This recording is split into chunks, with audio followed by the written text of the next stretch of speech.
Ndikulandireni ku program yathu ya The Plan panovo times zilanga ndi Patrick Kamkwatira tithokoze kuti lero so tili limodzi program imeneyi. Nkhani yathu lero makapali nkhani ziwiri zitatu zimene tikhale tikuunikira ndi makosana amene andijoyina program imeneyi ngati maguest anga. Tikufuna kuyang'ana nkhani yakusowa kwa sugar amene mpaka pano pamene tikupanga program imeneyi sugar kulibe mashopumu. Tufuna tione nkhani imene of course kwamveka maripoti osiyana-siyana kuti ayi basi no sugar yamba kupezeka liti. So tufuna kuonapo pang'ono nkhani imeneyi ya kusowa kwa sugar makamaka poyang'ana makampani amene tili nawo mdziko muno opanga sugar yo chifukwa makampani awiri ndizopasa chinthu tizikhala kuti sugar tilibe. Komanso mkatikati mwa nthawi imene tikupanga program iyi nkhani yayikulu kwambiri imene yachitika mdziko muno ndi kuthesedwa kwa mlandu wa Vice President Dr. Saulos Chilima. Imene ni nkhani yayikulu kwambiri yakambidwa, so ife tidusamonso mmenemo chakumapetropetoko kuliso contract kutha kwa contract ya mkulu bungwe lomenyana ndi ziphuphu ndikatangale ACB Martha Chizuma contract yawo ikutha sopano. So sipanamveke chilichonse chonena kuti ichidwa renew tikhati kuyang'ananso nkhani ngati zimenezo amene akundithandiza kuunika nkhani zimenezo ndi mamulumuzana awiri tili ndi Robert Mkwezalamba pakatipa. Ndakulandirani. Ziko kwambiri. Kumapetoko tili ndi Fryson Chodzi. Azibamba amene ndakulandirani sa. Ziko kwambiri ndithu. Azibamba amene kuchokera mabungwe angapo koma limene litenge malo mwina ndi awiri pali la mablame komanso wasiwa ndi members a Human Rights Consultative Committee. Ndakulandirani poyamba mablame tati chulirani kuti bungwe limene limatani muchule mablame is a black economic empowerment ndi elite. No, atathokoza kwambiri. Mablame ndikubwera kumodzi mabungwe osiyana-siyana. Winifu timati Malawi Civil Society Led Black Economic Empowerment Movement. Ndiri mani mablame mwachidule. Tinayamba chaka cha 2017. Okay. Kuti liyambe tinapita ku dziko la South Africa chaka chimenecho under Human Rights Consultative Committee. Kukaona nzathu achimapanga Black Economic Empowerment Movement in South Africa. It's a big movement. And because they are succeeding. They have succeeded kwa basi. And if we went there, kwathu kuno tipuzire nawo. Mukumbukira mbuyomo takhala kumaveka mawu mana kuti ayi dziko ndi wanu, ndalama ndi wathu. So if you said dziko likhala bwanji lathu, ndalama zosakhala zathu, when the resources all of them ndi zathu la Malawi. Land and everything. So titakuza ndi itokha munopanga replication initiative ngakhale kuno titaona mbuyo musikula lindo ndimeko yomweyo kale I think in the early 2000s yopanga kuna li policy yokuza ndi indigenous empowerment imene inafera mazira ndithu mapiro idakalipo ndithu under Ministry of Trade yakale yoti tokifukulaso. Ndeta bwa kunati ifea civil society zimoneka muna libe commitment yakulu from the government side. Unlike in South Africa, many government was committed to the black economic empowerment because of apartheid. Kumalawi kuno kuti maitenga ngati mwina si vuto. Koma titapanga titaunguza tinaona kuti most sectors, industrial sectors, Malawians are not doing business. China sitadzayi parali two critical issues imene ayambira nkhani imeneyi. Parali nkhani yoyambirira ya fuel. Tinapanga noti kuti Malawi amangopanga rani ma filling station. Koma nano Malawi company mapanga import fuel. And kunali katelo ndithu yochinjiriza Malawi kuti sapanga import fuel. Time ine tukumbe kunayamba company yake was owned by a businessman from Karonga Injena. It was run down because the other cartels didn't want Malawians to start importing fuel. So bano amene ndi my claims akulu pa television. You mean with Injena was run down? Yeah. Exactly. There's enough evidence to prove that Injena was boxed out and run down. Of the market. Of the market. Of the industry. Of the industry. Yeah.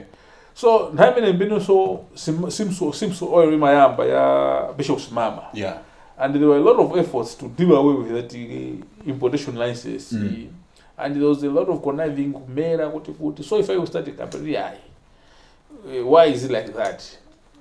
Until when Simso succeeded to start importing and join the industry, you have also seen it by a number of Malawian companies that have also done the same. And the same goes to a number of services sectors, even sugar. Since we didn't have Malawi kunoko, since 1940s, Africa sugar has never been controlled by Malawians. It has always been foreign nationals investing in sugar. It's now that maybe government said, oh, take kind company to Yobanga sugar. So there were a number of industries that Malawians were not part of going to make businesses. So our advocates now, take the kasgani into independent advocacy. Juna kuti Malawian yangewo nda amene akhale akupindula ndizo za Malawi. Komanso yanengena umbali. Mudziwa ku Zimbabwe ali ndi indigenization policy. Amana kuti any company ubula ku Zimbabwe it's accounted for 9%. 51% is accounted by local shares. Those are the possible fraud banges push Malawi kunoko. Mukalinga ma contract wose ngina meta kuboma. Boma inakazikisa I think in 2014 2015 kuna kuti 60-40% policy. Yeah. Kuma implementation yake sikutani sikuoneka yaya. Now very good motives ndiliti limene mwakhazikisa ma blame. Nayamba 2017 but inagwira ntanje 2018. So from 2018 the chani chapindu chimene mwachita achieve in terms of influencing policy or whatever. Nimene mafoto zane mukayangana ngani ya fuel. Panopa Malawians have entered the fuel industry. Imene mumaitenga ngati it's a big success. Ndi mbali yanu munatenga gawo lalikulu. Munatenga gawo lalikulu tipana Malawians now they are able to import fuel, but now a lot of Malawian companies wasn't fuel also goods of filling station. Koma ndikuchoka kupanga import kuja. That's one of the achievements. And there have been several achievements. Mina samples are about for kuzamwe but konjezera pa fuel pomwepo. You remember kuna turuka ndondomeko unena kuti anthu anyuwana amene akubwera kumene kufuna kusegula ma fuel stations asamakhale 1 kilometer from each other. Radius. The idea minimum distance not less than a kilometer. Yes. Radius, not just a kilometer, but radius. Okay. And they are trying to say kuti asapangi nkati mwa town because we are already saturated mwazaza kale. Yeah. Amena kubwera ndi fuel station yenyuwana azipita kunja kwa town. Como when you checked on those principles, you realize kuti it was a strategy to make sure kuti obwera asaloweso in town masapeze misika yankati mwa town kuti achite nawo access. We took them to court and part of the process ya achievement.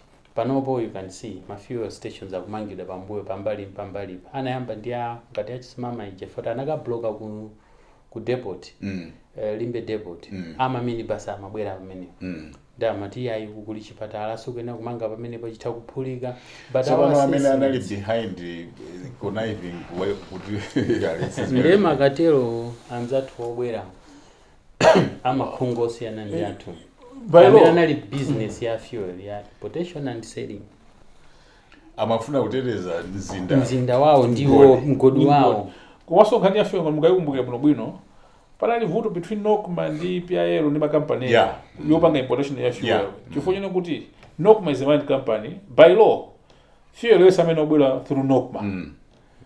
And also adzikatenga Nokma kunja. Koma because kunali kale ena amene ankapanga import fuel, they tried to block Nokma from importing fuel from 2013 to 2016. Until there was some advocacy and Nokma yakulabwa management pana ambapanga import fuel. Zinuzoti those were things that kunali kuteteza mgodi. And the migodi ndingane yankulu kwambiri makatels was not only in sugar, not only in oil, not only in sugar. We noted the same even there was another industry napanga dirija. Tandikumbusani bwana Mkwezalamba. Akumbukira. Akumbukira. Koma now that's the background. Ndiye no ndimanena kuti nkhani zathu zimene tikufuna kuchita focus ndi zitatu. Imodzi yayo ndi ya sugar. Mamuchula sugar. Pamene tikuyankhula pano, pamene tikupanga program iyi, sugar kulibe. That's the real issue. Kulibe. Amene akupezeka ma 4,000, 3,500 town muno. Miziko ndega. It's a crisis. And crisis imene iye yachokera kutali, pamene zambiri zachitika, we will not go into those details.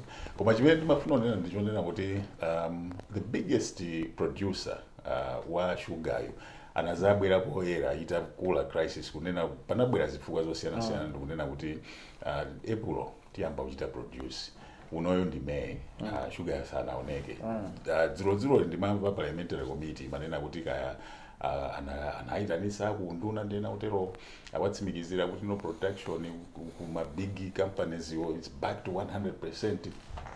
Koma the issue is tiakhala nayo scarcity imeneyi pamene yaonetsa for the first time how important a commodity sugar is.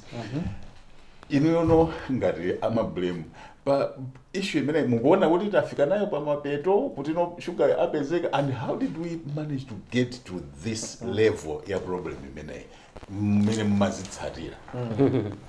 Mwina ndiyo yamba amaliza nkhani ndionena kuti pena pake timalekelera zinthu kuti zonongeke kapena zichitike. Mukati timalekelera ndani? Adindo. Okay.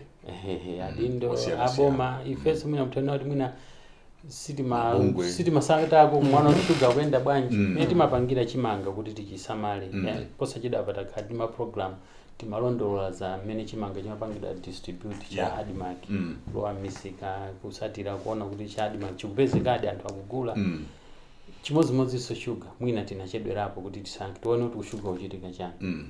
Kuma gapu imene yachitika imene wanenena kuti sizinambi zachitikapo kuti Malawi akasowe sugar size yake asati ndi pamene pakutuluka information kuti panali nkhani ya smuggling kuti pali anthu amene akumagwirizana amatulusa sugar mdziko muno.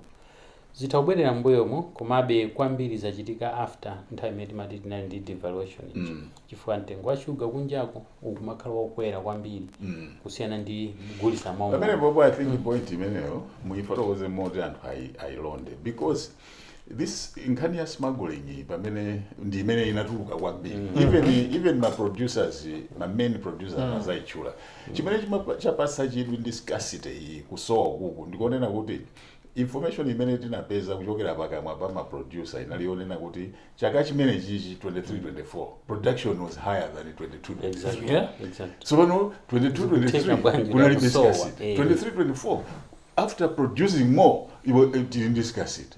Ndi pamene babwera nkhani ya smuggling. What smuggling are you talking? Nkhani yake ndionena kuti makampani kapena anthu ali ndi ufulu otumiza sugar maiko akunja palibepo lamulo lonena kuti mwina tichite prevent sugar ngati ma commodities ena onena kuti mwina sitingachite import zake chimanga chimi kachencha panali kutsegula panali open ndiye pena kuti panachitika opportunity onena kuti sugar kunalipo 1900 mwachanji 35 nthawi imene kungowoloka pa border apo kupita nayo ku Zimbabwe minimum imakhala $2. Ndi $2 tikatapanga times ndiko acha yathu it's already 5,000 6,000 ndi mapeza kuti kumene kuja kupeza drama zambiri kusiyana ndi kuno. So apart from that nkhani ya company ya Salima Sugar imene inapangidwa ndi boma kuzera mu Green Belt Initiative inali mu mpungwepungwe wa my issues amene analipo oyambirira analesedwa kugwira ntchito kuti musagwire ntchito chinthu chiti kuchitenga ngati aboma chifukwa kuti pali kusokonekera kwa ndalama. Panachitika kafukufuku amene anachitisa anapempha mlembi wamkulu wa boma ndakafufuzani kumene kusizi kuenda kuchichika ndi chani apopo ndezinapangiza kuti production inaima ya Salima Sugar kuti inaima production ya Salima Sugar right tisinabwera Salima ako chifano Salima Sugar ndiye nkhani yeni imene tikambirane pano za kusowa kwa sugar koma ndimafuna kuti mubolezebe kuti pasmagopa amachita smuggle sugar ndani because mukutanthauza kuti sugar anthu abwera naye town ma distributor ndi anthu amakagula kumene kuja ndikumatumiza kunja imeneyo ine I don't think ingafikitse pochita create shortage ya sugar smuggle imaenda bwanji kuti ikafike pamene pabole aonjezera ndingobwerezapo nso kunena kuti sugar amene amapangidwa amakhala kuti ndokwanira local market okay okwanira Malawi muno sanje tuchitipa wapangidwa mmene koma fati kuli opportunity ya across the border ndiye kunali kubula in bags kusunga uko mwana tipitako kusalima sugar komanso palali ndodemekena kuti production yake si mayangana nsika wa loko imakhala kuyangana ngati international amapanga ma 50 kg size bags kumakhala gula in bags buying out ndiye mukagula muja wokhala naye wambiri weyo ndiye amene makhandi access yontumiza kunji pali ma sugar balance akula kule na akamene amathamanga kwambiri zogula sugar ndi amene amatha kumtenga kugwiritsa njira zozembera ku MRA kuchanu ku immigration ka police mabodamo kumatha kudziwa ndithu kunena kuti katundu uyu akudusa wa akuti tinanena kuti tikumaliza kafukufuku tikupanga kafukufuku sinamalize tichira kubwera ndi mayina ano eni padakali pano tiachenjeza komano tiachenjeza asindikulola nimbe kuti you will not get away with it because ineyo pamene ndikufuna kuchita focus I hope kuti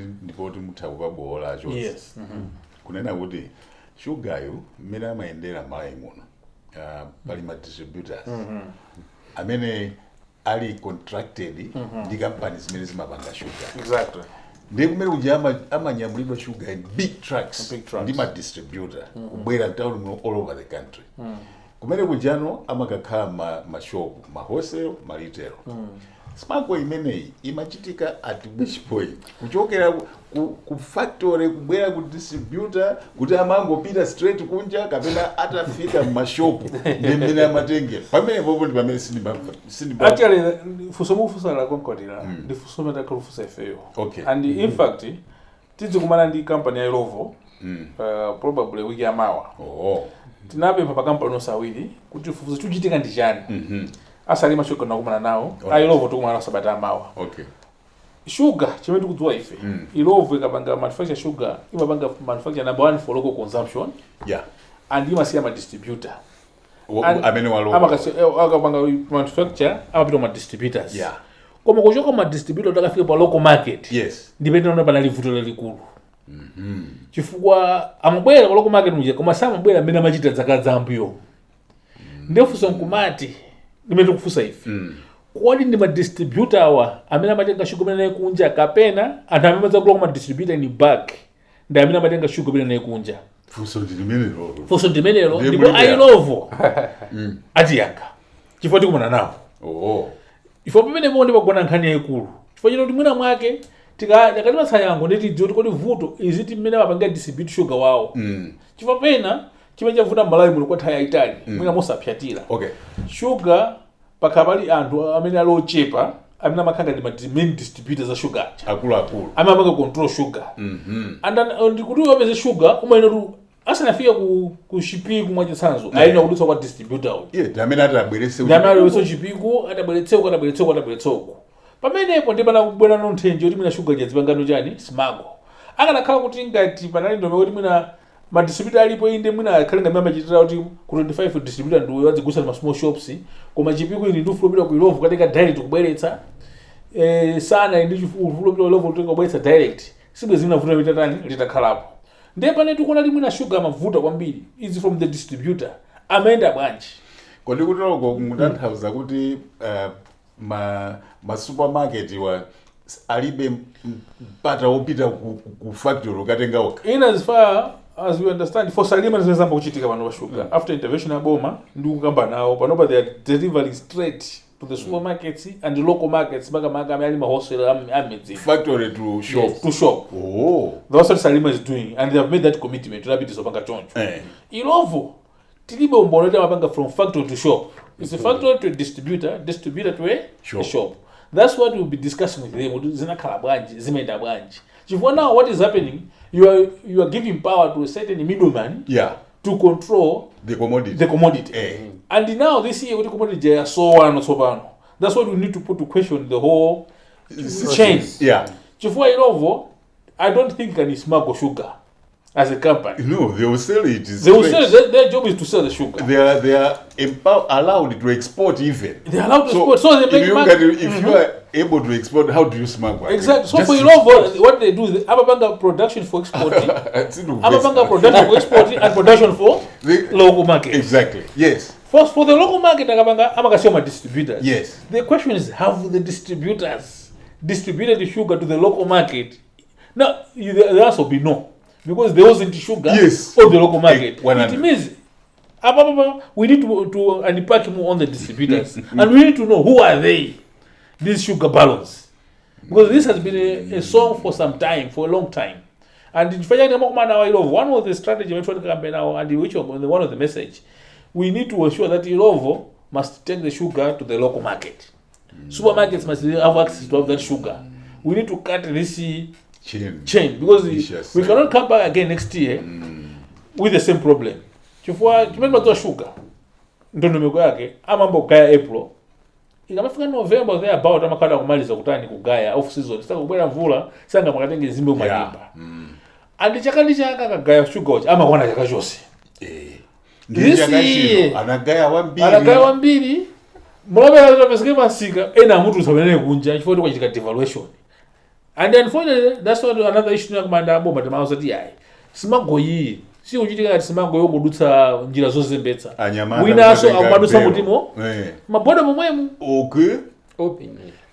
Akudutsa mabodo momwemu. Imene we need to also strengthen. And that's what tunachimina kumala kunoko the funny part ngani ya sugar. We are more controlling import. Timacho let's don't bring sugar kumala. Yeah. Kuma export no control. Amenebo. So bano chimene chibwana. Now yakasalima sugar mena ufuna kozala Mkwezalamba. The people that were there did not focus on the local market before. Yeah, nangasi they were ndigirani tukuti tipite no kusalimako. Twende many many munenera makuti they were not concentrating sama yanga na kwambiri ku local market. Ninkhani yonena kuti ineyo as I sit here. Yes. Sinawone sugar wa Salima sugar. Let alone tasted it. Sugar yamapangidwa since 2017 March, How? What does it? How can where does it go? Where does it go? So, ndikusowa ukuku mafuso akhala kumatuluka until anazagamba kuti ayife sugar yathu timapanga ma 50 kgs. Fine, 50 kg ndio imapita kuti. That was kuti these people focus yawo in export to any forex and more money. So you are as government anaona need kuti let's support our people. Let's create our own factory. Yeah. Anapanga chinthu chimene chichi. Salima. But there are shortcuts zimene zinachitikanso pa chinthu chimene chichi. Chinali chinthu chabwino koma tithakuza nti ndi report limene linapangidwa la audit report limene labweresa poyera zinthu zambiri zolakwika zimene zinachitika. That's exactly where we are. Pamene kumene tikupita ndi kumene koko ndingonena kuti imene ndi program ya the plan mufikani kuchokera kunoko ku Times ndi Robert Mkwezalamba komanso Fryson Chodzi kuchokera ku Black Economic Empowerment movement. Yeah, it's a movement. Mabelo kundema blame uyo. So tukambira na nkhani zingapo pali imene ya sugar amene akusowabe tikupanga program pano sitingana mizane mashopu mudakalibe sugar koma tikukhulupirira kuti pamene tupita sogolo kuziyenda and then pali nkhani zina ziwiri zitatu. So chimene ndikufuna kunena apa ndichonena kuti pali buku apa limene anthu amene akuonera program angodaba kuti sekula chonjani chibuku chachinyamulana Mkwezalamba ndi chachikulu. Chibuku ichi ndi chachikulu. Atichani pamwambapo forensic audit report ya nkhani ya Salima sugar. Chike libansi.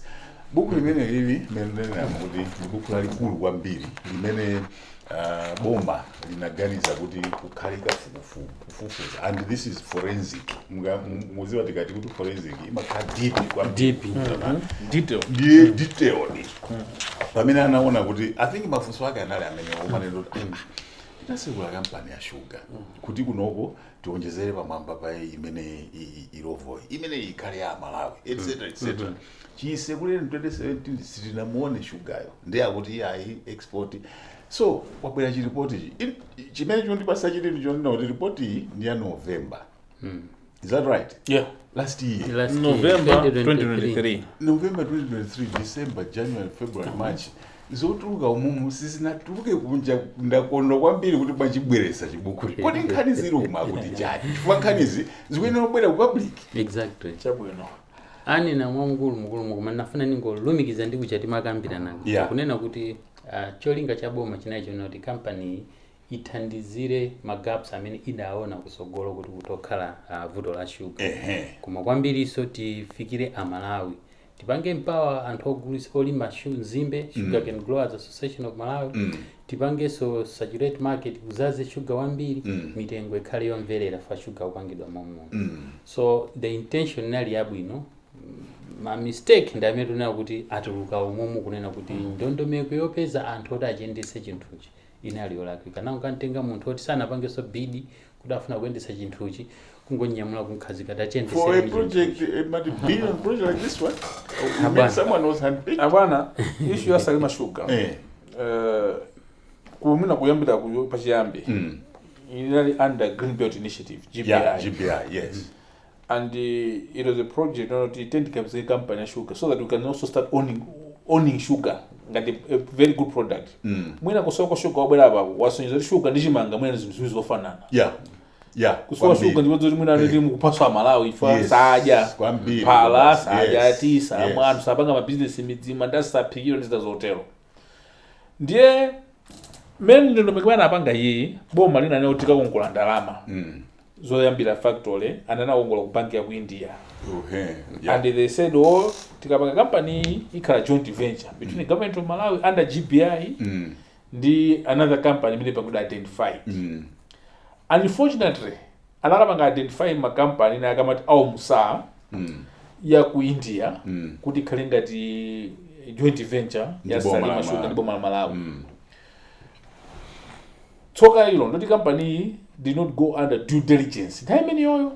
Kuifufuza ndi ndi capacity ndizo zotero.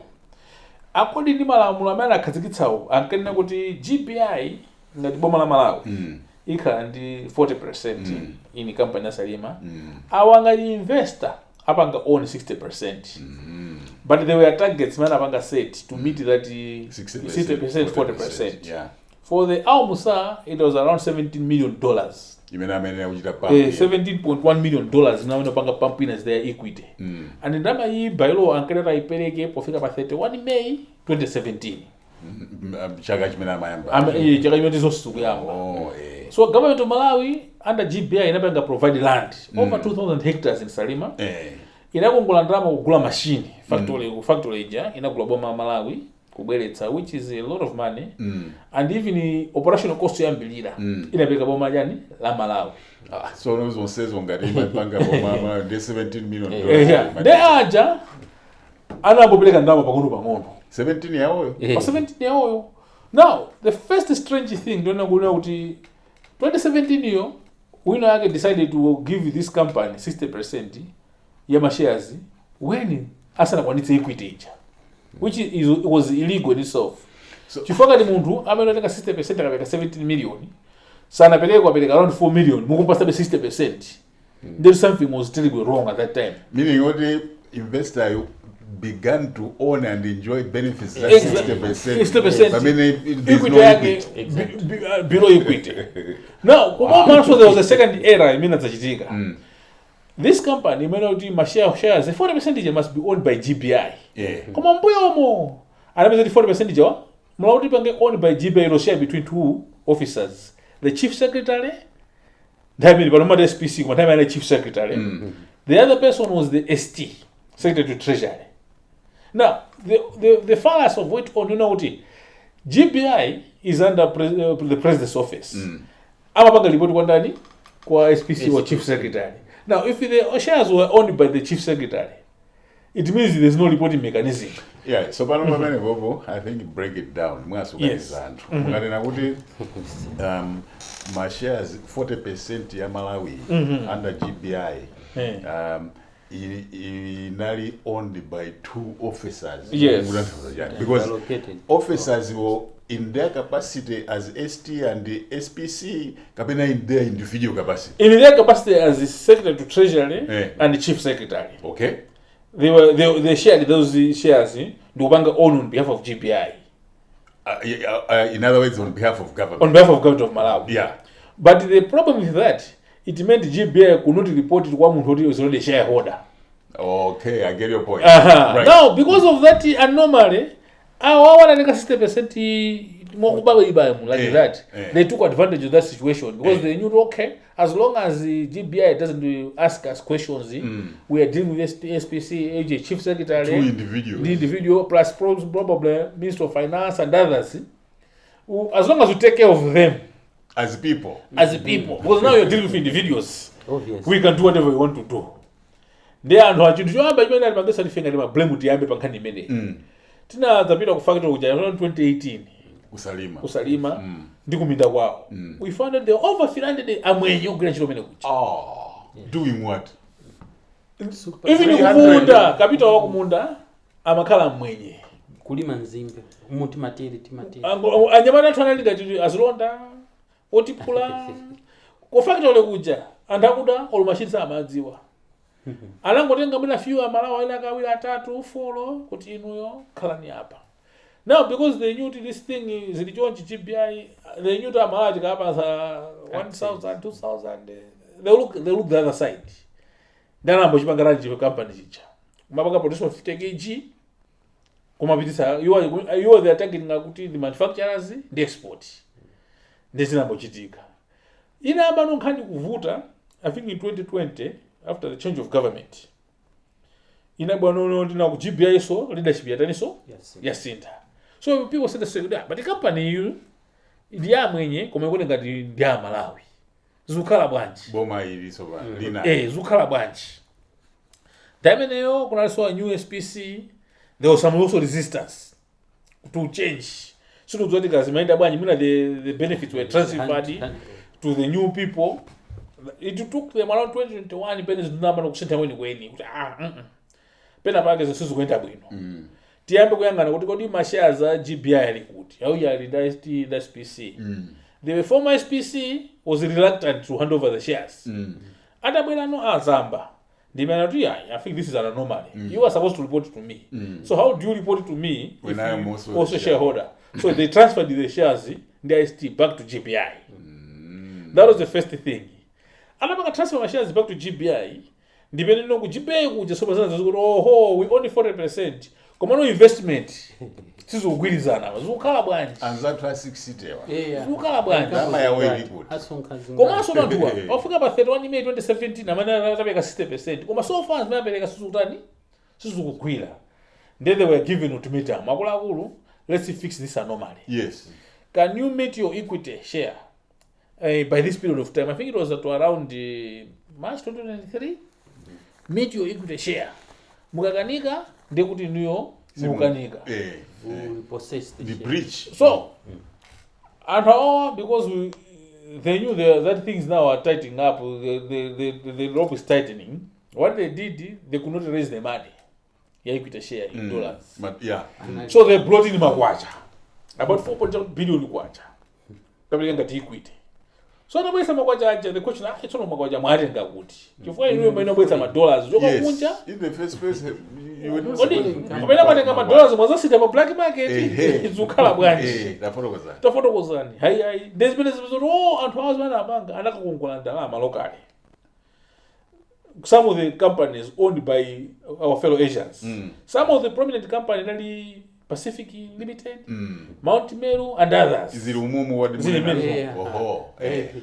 anakongola namazija anazitengano nduka ziweka jani equity in local currency.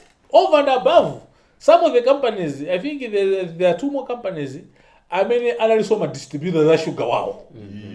So Salima Sugar, what was happening? Salima Sugar took sugar from the factory, ukapatsa company na yake. Company je ikuzabweza ndalama.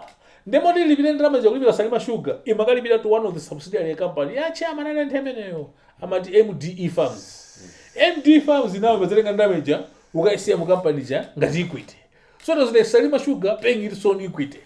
Not on power.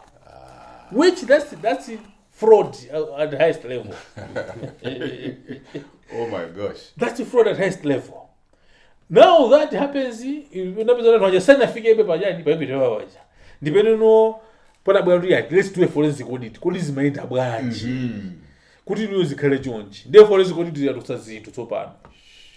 There's no zone to the government as equity, so the rig, Melabatsana, my contract, men, Abagogole and alarm on behalf of Malawi government, Bo Malivilla, and I was who chairman in Kazuake, Manawa can the company, suppliers as body, and the Malawi was not benefiting.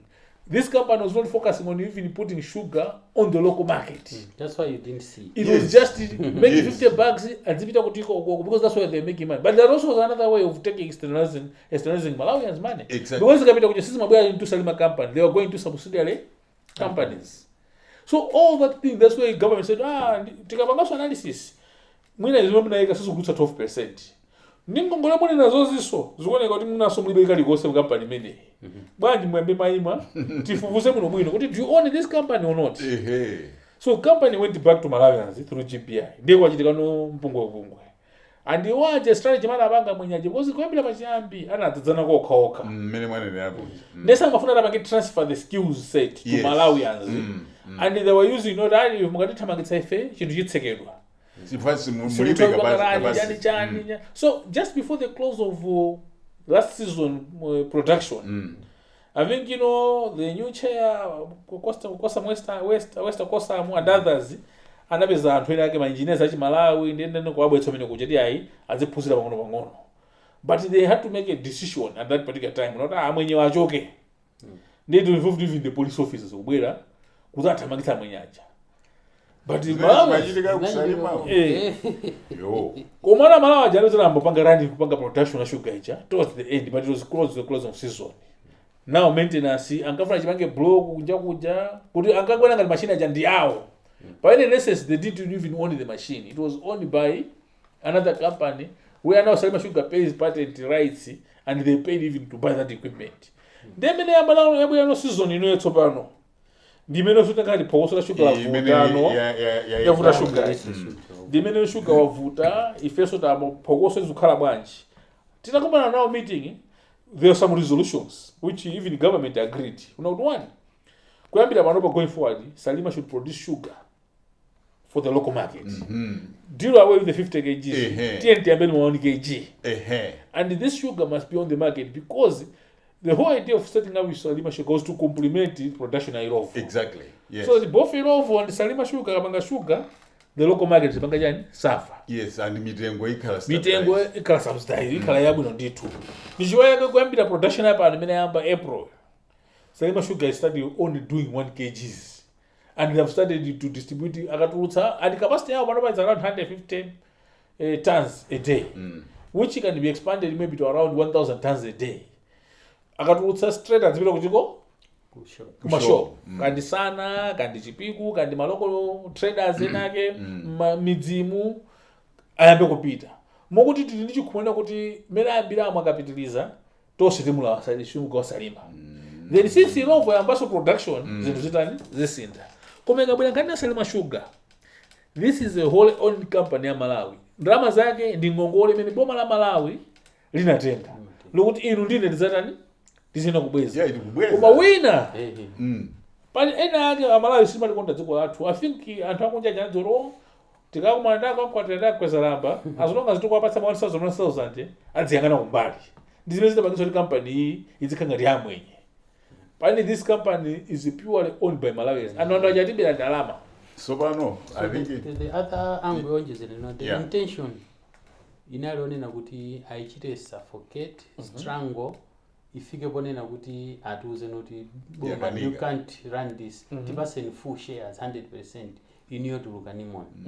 This is why chiganiza kunena there are few Malawians timafunika tizibwera poera kumayamika kuti anthu ena ake amakhala patriotic like akunena chair kakosamu achina thupi then there are guys aku factory, the head of the factory tamana panga chiganizo kozoti akulaku tatsekana anabweresa apolisi wasa kudziwa apita ku lunch imene amabwera aseka pa gate anayankhula nawo pa gate tikupa mutipase 6 hours mwanena kuti first tingachiterani machine koma mutipase 6 hours ngati pakuti pa 6 hours sitipanga produce sugar you can go to government and tell them kuti muchitenga chinthu hayi aitirowe chanchani anasi yapompo koza police asaloya anthu afana nkulowa nkati ndi ma expert akunena aja Malawians mene mati 4 hours sugar kutuluka akuika mapackage chanchani nkozo da basi ndifeyo tatana ndi pamene amathamangira makoti chanchani makapeza ma injunction pantunena pano ngakhale tili ndi vuto la sugar kunali kulikale injunction ina kuti Salima Sugar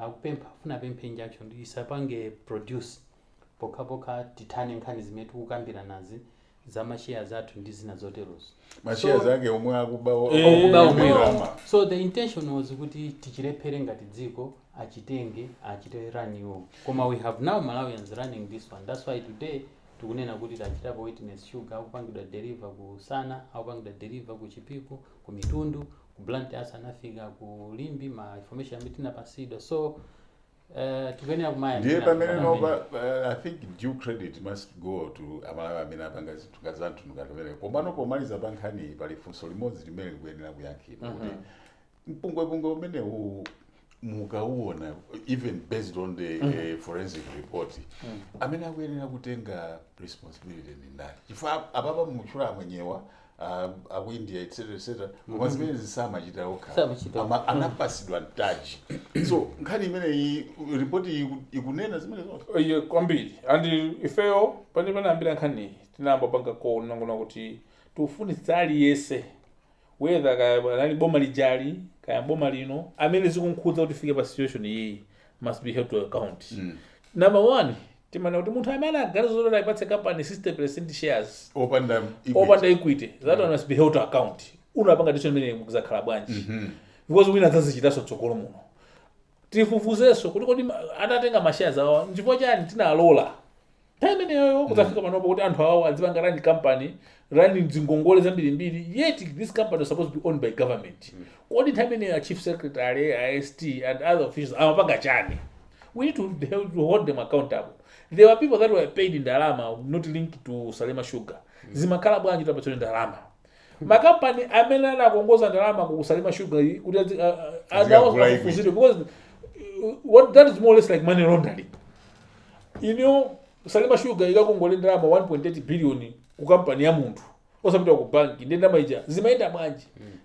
Asalipita Ndalama ndi mwamwe ayena panopa ndalama zimitsakayo usangalipire. And if we don't roller ndeti kufunitsitsa kuna kuti aliyese anatenga mbali pankhani yononga zivo ndalama zabedo zambiri ndithu all the officers from the past and the present regime they must be held accountable even if it means kuamanga amangidwe chifukwa vuto la dziko linolo anthu ambiri they get away from murder apanga izizi because they were in their capacity they abuse the system kena kuti amangelera zito iya imona ndale amboti manga but if you look at this is nothing about politics ichi bwana ndichinthu sizachitika so Malawi muno and sizachitika pokapoka Malawi amene they are given responsibility adindo they must respect their positions for the benefit of Malawians.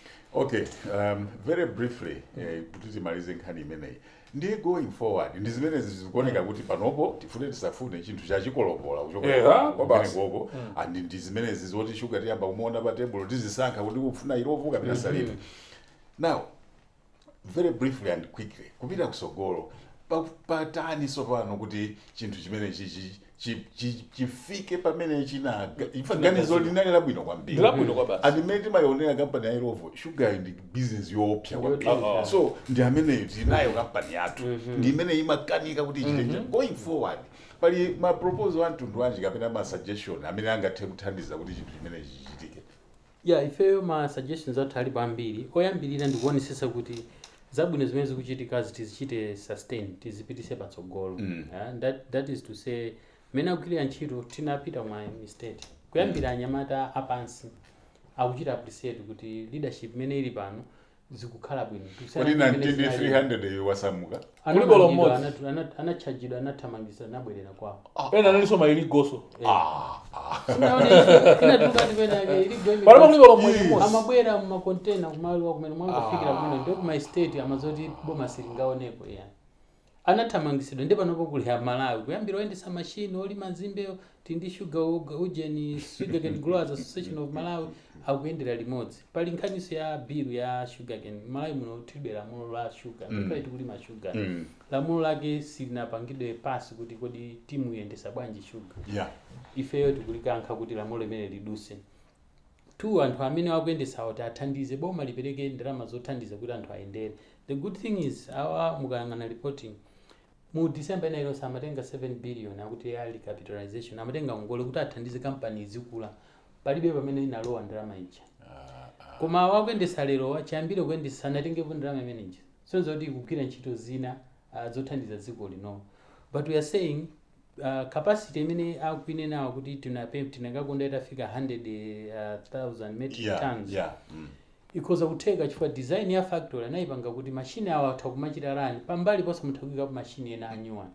So capitalization je ndotinena kuti boma liyathandize kuti agule machine ena azipanga no double production imene akupanga padakali pano Even triple. even triple kwa nzimbe nde ilipo yambiri iyo ilipo yambiri so raw material ilipo you see and mena matifotokozera kuti nzimbe sugar ndikudimba it's not this machine and factory and the like tikakonza kudimba kuja tikabwera ndi nzimbe ya quality yabwino ndi imene watusa sugar wambiri kumapita kusogolo and mukachita empower alimi okuti azilima nzimbe then thirdly ni nkhani ya yonena kuti ownership timakamba pona timwina company tilowese pa Malawi Stock Exchange anthu azigula ma shares kaya ndi obwera amene afuna kuti athandize capital ujeni company they should go through the stock exchange osati kundibwera direct kuti tiapasa achiterani. So timatsutsana ndi boma unena kuti asachite chidodo kapena asasokoneze process imene yamba kale kunena kuti abwerese munthu wina ngati ausamu tikunena uja kuti poti chiyambano kuyenda bwino tikubweresa wawo atithandize they have expertise and everything. No,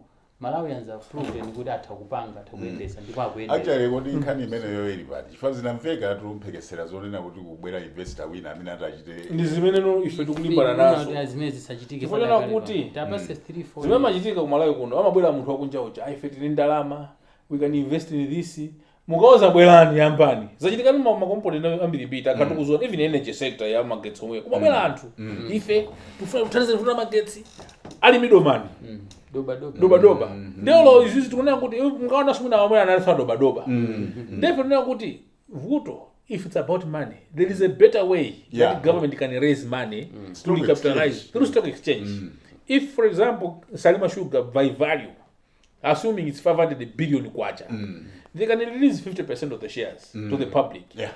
They can raise 250 billion. That money goes into the capitalization. Ngati munthu ali dolo ndi investor nendamo he can go and buy shares. Koma ndikatenga so wina abwera ayika ma condition handi ndizimanga run factory ndine ndikatenga ma expertise kwathu mokuti then you also removing jobs za Malawi. Mukatero pesa ndama sota amba usintha zambapita kuti so kunja. So we believe that that's what has been a problem with Malawi kunoko most of the project. Amabwera anthu ngata kunja kuti wafuna zabanga invest. Ndi amabwera ma condition we end up losing. You know how we lost with Kale. Somebody came as an investor ndikutenga masamples pana ndama dziko tinatani tinaluza.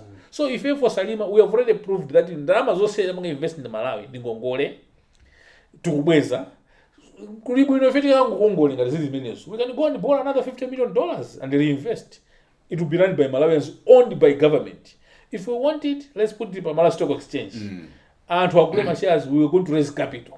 Koma tisabeso ndi wina ngati investor ndi abwera adzati na mizeso kena ko 2-3 years down the line chinthu chija alibera apitaso tisamalole a Malawi zinazi amene bobo ngamene tiyimikire nkhani ya sugar is very extremely interesting kuti ngati dziko honestly tinalola kukhala ndi chinyawo ngati chimene chichi aliyense m'Malawi kumadandaula kuyambira kwa alimiko ma employees dziko anthu ogula sugar aliyense palibe amene amachita benefit alipo tukoma Malawi amene amachita benefit ndipo apezeka manage koma ndi anthu ochepa. I think ndi khalidwe lovuta kwambiri limene la Salima Sugar koma as we sit now mwina tiyamikire kuti of course mena nene muja there are some few patriotic Malawians amene anayesetsa ndipo amenya nkhondo chinthu cha chipolopolo kuchokera kuzifamba zimene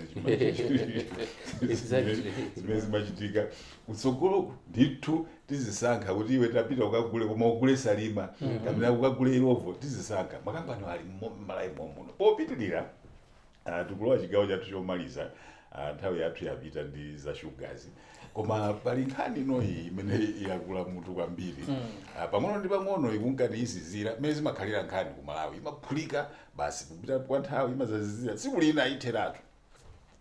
Nkhani ya kuti vice president milandu yawo imene anali nayo ya corruption yatha yathesedwa chingerezi chake ndi chomveka bwino discontinued kutanthauza kuti yayimikidwa Chief Justice walemba kalata unena kuti DPP atanena makuti atiuza kuti apapa palibepo mlandu umboni alibe ndeno ife sitingakhale pano kumadikira chinthu ngati chimenechi ijatha discontinued. from the HRCC perspective now, nkhani imene imayendera bwanji anthu alankhula ndipo akulankhula mosiyana agawanikana pakati anthu ena ali uku ena ali uku. Okay, konza pang'ono mwanena kuti ajustice anena kuti umboni alibe ndi mlandu tikuyimisa anena kuti DPP anena kuti malinga ndi malamulo akuyenera pakutha pa masiku 10 apereke report ku parliament ndi kulongosola cholinga chimene achosera nkhani zifukwa. Okay, right. So ku on the face value ngati HRCC komanso mablame timayang'ana kuti ndi nkhani za malamulo choyambirira kuti achita cholondola titaona kuti malamulo akualola kupanga discontinued case. Chachiwiri nkhawa zathu nzoti bwanji ndi ndondomeko yomenya kuthesa ziphuphu kuti tikuyankhula chani pa nkhani ya chitidwe othesa ziphuphu. Tikangoyang'ana on the face value tinena kuti boma likulephera kuonesa kuti tikulimbana ndi ziphuphu chifukwa kuti mwina tingochita discontinued case. Maganizo athu ndoti bwanji nkhani ndionena kuti ngakhale malamulo akualola a DPP pamene akhala ndondomeko yooneka ya chilungamo ya transparent chifukwa ma cases onse amene apangidwa discontinue mutakuona kuti alesa amadandaulapo chifukwa chodandaulira nchonena kuti sitili sure kuti is this in good faith sachitika mwa chilungamo kapena pali china chake chadusa kuseri. Ndiye pamene paona kuti ngati CSOs tinakhala pansi under National Advocacy Platform we are issuing a statement I think today tuluka unena kuti bwanji tikhandi council ina yake structure ya anthu ina yake 4 or 5 oti before the DPP discontinue case azikhala wakachita convince structure manager yachita vet and approve akamapita kukhoti zikhala zoti aliyense is satisfied. What purpose is that? As we sit now palibe tu unilaterality any imene a DPP or alinayo imene munga achita accuse now because the same law many manenera ikunena kuti within 10 days achita appear before parliament the requisite committee akafotokoze and at that forum akafotokoza kuti zifukwa zake zinali izizi and they must convince the parliamentary committee. If he doesn't convince the parliamentary committee, the committee can and would recommend kuti discontinuation. So before that stage I wouldn't take it kuti many lamulo lilipo is purely to convince parliament. It is purely to tell them the reason for discontinuing of the case. Yes. Which means he has the right to even write a letter and just explain well, this is what is happening.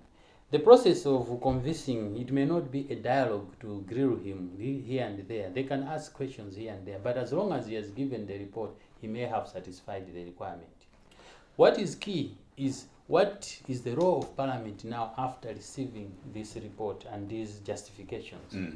What processes are they going to... zimene angachite angazisati ndondomeko zanji ndi mphamvu zanji kapena ndondomeko zanji a parliament zimene angazigwiritse kunena kuti tamumva munthu joyankhulo koma ife sitili satisfied tipange mwakuti if they agree kuti ipite patsogolo will it be the same DPP to carry the case or they will find other means?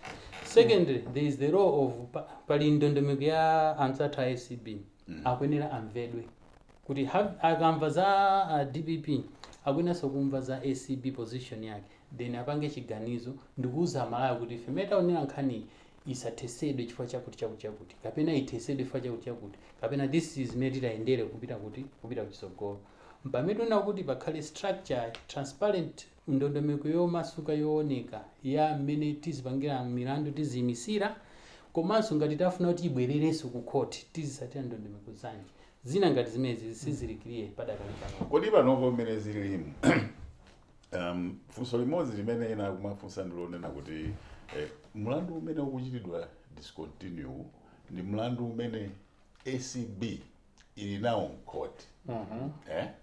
Kodi si ali nawo court mlandu anawupitisa ndiye ukubwera mulumuzana wina yonota watha pamene papazikulanthoza chani nokwa umene uli pamene pali mafunso nzona eti ndifanyake mwina amafuroza nkoza manati mene lili section 99 it is prone to be abused.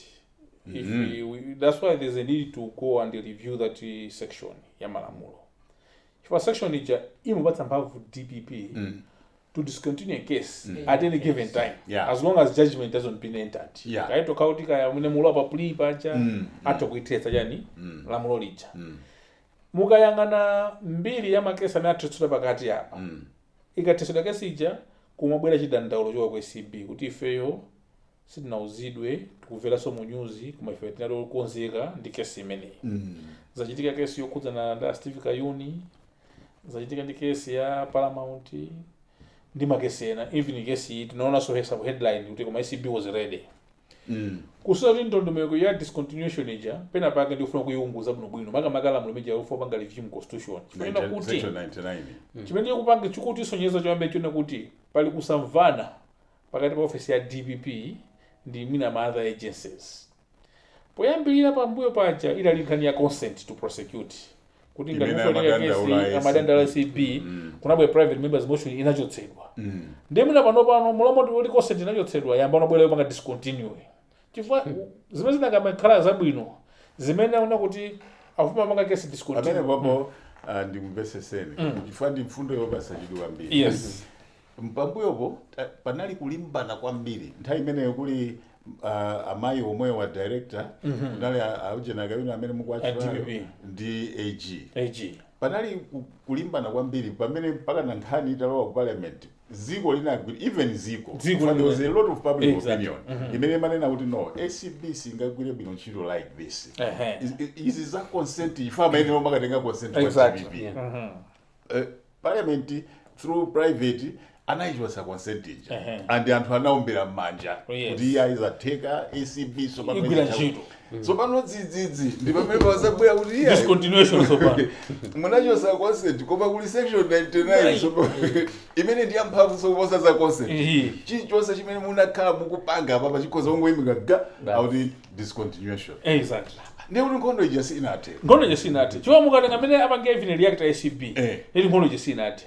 Pamene ideal situation imafunika kuti DPP kama kapanga withdraw case chatera ECB agwirizana nazo kuti munamitsa case chete yakane nomboni I think case siziyenda bwino chifukwa mukatenga nkhani ya Chilima it put honorable Chilima in a very awkward position because as far as we are concerned as human rights bodies Chilima was innocent and proven guilty and Chilima akakunena kuti ine am innocent and I think tizathokoza because he availed himself to the court system. And we have noted for the first time on Huankulu Gadamenoja, he never used the force yandale. Andale magamanga, amabwa ndi chigulu, makaimba. I think he allowed himself mapita ngati munthu wamba kuzitembetsa kuti court. Meaning that he was availing himself to the court process. And I know maybe his view was that ndikapulumuka kote kaniza anmaladzo chilungamo chenicheni. Now poitetsa nkhaniche pamakazi ndi ziwiri. Ena mada mwina boma libe umboni, olomwina Chilima apulumuka. Imakhabiri balika audit ka kusavana mwe hakuna Chilima ndolako ngosa lako. It puts him in a very bad light. However, zachitika. But idakhala bwino nakati asanapanga DPP acha. ECB nali apo, AG nali apo as interagency. Akulawo kesi sikuenda bwino tiluza umboni palibe tukitani tukichosa agree ndikuyimika koma zimene sizimachitika izo zimakhala DPP using power ya section 99 kuzipanga. Now subsection part B ya section 99 imana kuti akapereke report ku parliament within 10 days. That report ikapeka imakhala ngati academic process. Boza kapeka report ija sukuti ndi kuti parliament ija can say DPP wala kutsapita ni go back imakana mwamva zifukwa whatever you do that is koma report yotu sikuti ananena kuti ndiyo kuti basi akati yango mfatu yayi koma sizinachitike kuti parliament yonkudzanena kuti yayi nimani kuti it's an academic process because which is better idakhala kuti it's other way round before the DPP because abwana DPP wapanga decision kale yothetsa case the parliament lero case yatha people have celebrated in the street the parliament ikakumana hayi akaibwezeso case ija akabwezera bwanji DPP moja case ija because it doesn't believe in the case. What would have been ideal? What would have been ideal? Ile akona DPP before you actually test case ija abito parliament you got tukufuna test case because of ABCD parliament ja afiki kuzukumveka akathetsa uku everybody knows rankani yarani yata koma what is happening upon the academic basi kuti abasi zachitika ifo timu uja ndifuna kumenewa inewo mundikakamize kumenewo ndi ntchito yanga kesisirani Sobano kuwankhani ungoti ndi aitali chifukwa pamene pabazi kutanthauzano chani pali zambiri zimene zikuyenera kufufuzidwa anthu pali mchitidwe omamanga vanthu kuwamanga sono kumalawi kuno the moment akumanga it means akuveka nkhale amati yayi innocent akumanga anthu awo akhala wavala goli at the end of the day ndikumapanga izizi ndikuta kutanthauza kuti pali vuto chifukwa even mmakoti mwa apolisi akati amanga munthu akamaka chita apply bail akumakhala kumanena kuti yayi amene musapase bail chifukwa sitinamalize investigation khalidwe limene lili ndi izizi zikuoneka kuti ndizachabe chabe ndizionera kusintha tinene kuti kumanga kwa kumafulumira nkhani imakhala pamene popo ponena kuti zimayenda bwino pali anthu ena amene anapangidwa convict mukayang'ana process yawo anayamba bwinobwino kufufuza chani kuona kumapeto kuamanga bwino kumapita kusogolo koma tikuyenera kuyankhula pa nkhani imene onena kuti kodi chimene akuyamba ndi chani kufufuza kapena kumangidwa kwa chifukwa pena mwina tikamagwira ntchito mongofuna kumpanga embarrass munthu kapena kumpanga inconvenience asakhale ndi kuthekera kwina kwake ndipo pete mapeza kuti tangothamangira kummanga so mukathamangira kummanga paja muli ndi udindo onena kuti mupange justify case yanu prove it ndeka yakumakhala kulowa mmatope kandi chani information palibe evidence palibe kaya mwakuti cholinga chake mati tinamanga kalera muonongera mbiri yake tichite confirm pomwe tikayiyambira the other way round imakhala easy in case sichedwaso imathamanga muzoti ikale on his own account anavomera kale kapena zinachitika mwakuti 3 years prison kamwakuti so mine mwanena kuti tiunike malo ambirimbiri ndi amene onena kuti ngati dziko tichite bwanji kunena kuti tizithamangira tizifufuza ndi kummanga munthu uja pambuyo chabe kuti mwina tinene kuti tidikira mwina tizabweraso mzati pasampata kuti akapereka ma reasons kuti kodi nza security kapena nza lack of evidence kapena fight information mwina inatengedwa ndi anthu mwina mosasatira ndondomeko yoyenera inatenga anzathu a NCA akunjawo kapena influence panalowa influence ya public kuti mwina ACB mathamanga fota amalawi amafuna kuti basi uyambidwe mlandu kapena panali political kuti ena akamauza ACB uya mangeni zonsezi ngati dziko sitikuyenera kungozisiya kuti mmene athera ngati mmene timakamba nkhani kuti anthu akaononga zimakhala ngati basi timangovomereza kwapa kwena khala ndondomeko yonena kuti aliyense amene ali responsible apangidwe held responsible tione kuti analakwisa ndani next time tisazapangenso zinthu ngati zimenezozo. I think mutayimaliza choncho pabwino chifukwa chonena kuti iyi inali one of 84 files right. Of course, out of the 84, kunabwera kandi 11 and 14 amene anali kwambiri chani. So, zikutanthauza chani kuti kuyimika kwawo versus 84. Imene zimakhalira kukhoti uja amati ujeni rifa amachita rifa. Kesi yakuti inayimikidwa inenso ndikunena kuti mlandu wanga unali chimozimozi mbono wake unalomwe utayi. Ndimeona kuti chifukwa chake tuna kuti pena pake sizinakhale bwino. Especially kuti palibe imvano pakati pa ma agencies anaswani mana kuti panopa achilimaja tayika mmalola kwa basi chifukwa anthu ena azikamene chikhulupiriro mbiri yanungika kale kuti munthu oyipa nawo khala chikhulupiriro kundiye kulakwa mlandu awuyimika patatu mlandu anthu ena amanena kuti no anthu ena ona adzina kuti chipanda kwayimikira mlandu fa cha ndale bozi muna muthu atapezeka ulapa zake ziti maisa ndinombanena kuti a DPP agwirisa ntchito malamulo exactly komano kutenge kuyankhula kwa anthu ndene manena kuna kuti no pamafunika no kuti no tikamaona ndondomeko yonseyi tizione sena tikamapanga zinthu tizimuganizaso munthu amene tikumpanga zinthu chifukwa munthu takamanga kwambira the victim you are creating a victim that's why anthu amapanga claim compensation exactly chifukwa munala kuira kwambira akuyenera andi ufulu chira claim uli biraso ndi kwatsogora kwa claim koma apo adakalimvera chifundo ziko izozo muchire no kupemphano nokhanda nangasizikolo chitakale chifundo la uthesa asanyike sokle maloya unonga ndalama ndeno bwana nkhani ya Luija kuti ngano nkhani ya machisanza a solicitor general kesi yawo yafika kuti akapange verdict ngadalolakwa kumosa lakwa koma zofanana ndi ndani allegation now ikabwera no ku issue ya chilungamo simesi chengana nkhope ndiye kuti tipitirizabe kesi ya Solicitor General kapena ayi ndiye mafusurutu kapena mwina ndizosiyana timva mwina akamva majani tikamva mbono wake komano even ajana amanga they can claim kuti komatu nkhani yake ndiyo mwe ya bribery munthu wake ndiyo mweyo mwina mbono ndosiyana poti mwina makesi yatoka mulanda ndabawo munthu mmodzi koma mwina machitidwe ndosiyana koma as we are saying it puts it to a very difficult situation all the 84 cases amanena ngakesa natuluke chifukwa kuti no and now while we are doing this energy whatever they have been cited musabwere kuno you are corrupt all those things are very much a problem afibela pake yes I agree with you number one tisanamange munthu tizikata fufuza mokwanira two pakale intelligence ineni madaba kuti nthani yake tinafaneleka palimpungopungwe anabwera pamodzi ananena kuti panoma as agencies tizigwira ntchito limodzi and I didn't expect kuti tizafika situation ngati iyi wina anakhalira section 99 kuti okay nthawi yathu yatitera Chodzi mutseka bwanji on the two issues we must be very brief no ife choyamba tithokoze kuti mnatiuza kuti tikhale limodzi pa program inoyo pa nkhani ya sugar sugar ndi product ya Malawi ndizomvetsa chisoni kuti sugar olimidwa pa mchalo kufika pa Thabwa sugar palibe sugar olimidwa kudwangwa kufika pa Dambazi sugar kulibe sugar olimidwa kusalima kwa Siasia kungofika paka Phatenga ati kulibe ukafuna kugula 5000 4000 and anatifunza kuti kuli mtengo wa sugar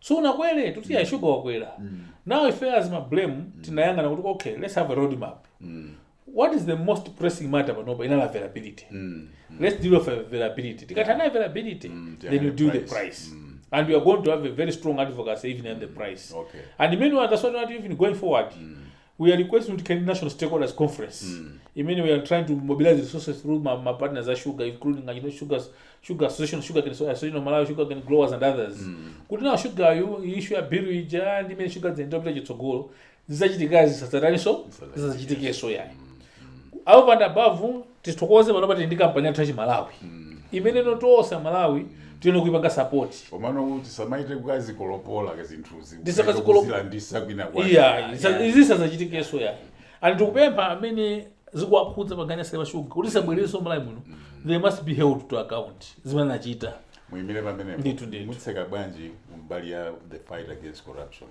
be very brief fight against mafuna kuonjezerapo kuti tipemphe a SPC apitirize ndondomeko yamba yobweresa accountability kuswa lima sugar aloweso kwinako ma licensing ma mining license ndi zina zoterozo kwina kuli koso mene ma interest ya Malawi companies anaperekedwa tilipangeso review ma agreement amene tizibwenze zinthu zathu tilibe cholozeka kuti ku Malawi chathu olo nyanja imene sombazo sitikuzwa kuti ndi zathu pankhani ya corruption tunena kuti ngati dziko tipitirire kuchilimika kulimbana ndi mchitidwe wothesa ziphuphu tipereke capacity kapenanso ndondomeko zoyenera ku mabungwe olimbana ndi ziphuphu ngati ACB anzathu a polisi apitirire kugwira ntchito yawo ma process enawo ngatikuona kuti zativuta mwina mwangati yankhani metu kamba ya vice president tiunike kuti panalakwika ndi pati ndipo tingakonze bwanji kupita chisogolo chifukwa izi zimenetha kumenyana koma mamuna akwalola kupanga zimenezi pali ma calls ena kuti ayi mwina TPP achosedwe ntchito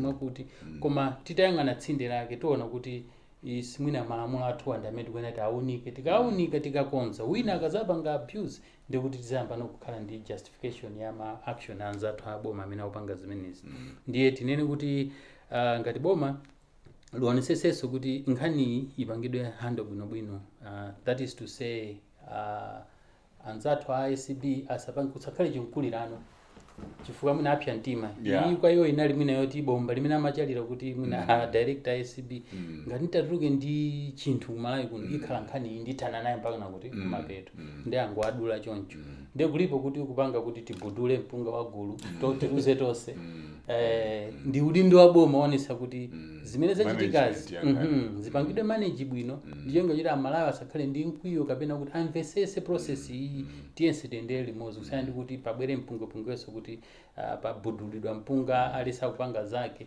pabwera chisokonezo ndikuti silipita pasogolo ndi ndondomeko yothesa ziphuphu. Nithokoze kwambiri kuyankhula kumeneko ndi kwa Robert Mkwezalamba amene akuchokera ku bungwe limeneli la mablem ana yankhula kuyamba bajanda Fryson Chodzi nawonso akuchokera ku bungwe limeneli la mablame. Takambapo nkhani ziwiri zitatu zasongoledwa makamaka ya shugayi komanso iyi imene tamalizirayi. Dzina langa ndi Patrick Kamkwatira, wakumva amve. Mukhale ndi tsiku labwino.